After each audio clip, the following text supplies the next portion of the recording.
2 spoons oil వేసుకొని వేడి చేసుకోవాలి. ఆయిల్ వేడైన తర్వాత హోల్ మసాలా దినుసులు వేసుకొని ఫ్రై చేసుకోవాలి. 1 స్పూన్ జీలకర్ర, 1 ఆనియన్ వేసుకొని ఫ్రై చేసుకోవాలి.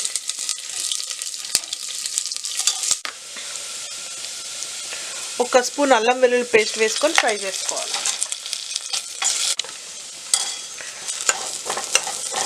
1 టమాటా వేసుకొని ఫ్రై చేసుకోవాలి. టమాటా మగ్గిన తర్వాత ఒక స్పూన్ కారం, 1 స్పూన్ ఉప్పు, 1 స్పూన్ ధనియాల పొడి, 1 స్పూన్ గరం మసాలా వేసుకొని ఫ్రై చేసుకోవాలి. 2 టేబుల్ స్పూన్ కొత్తిమీర, 1 స్పూన్ పుదీనా వేసుకొని ఫ్రై చేసుకోవాలి. హాఫ్ అన్ అవర్ ముందు ఉప్పు నీటిలో నానబెట్టుకున్న చికెన్ వేసుకొని కలిపేసుకోవాలి. చికెన్కి మసాలా అంతా పట్టేది కలుపుకొని ఒక 1 మినిట్ ఉడికించుకోవాలి. 1.5 cup basmati rice half an hour నానబెట్టిన బాస్మతి రైస్ వేసుకొని కలుపుకోవాలి. 3 కప్స్ వాటర్ పోసుకొని కలుపుకోవాలి.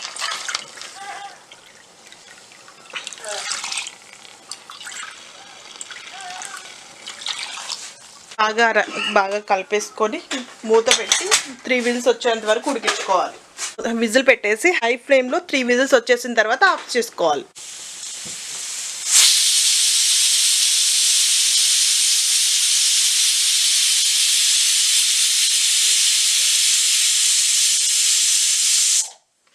ఇలా 3 విజిల్స్ వచ్చేసిన తర్వాత స్టవ్ ఆఫ్ చేసుకొని ఒక 15 మినిట్స్ రెస్ట్ ఇవ్వాలి, ప్రెజర్ పోయేంత వరకు.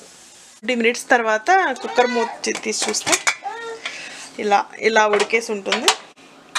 ఇంకొకసారి లైట్గా కలిపేసుకొని సర్వ్ చేసుకోవాలి.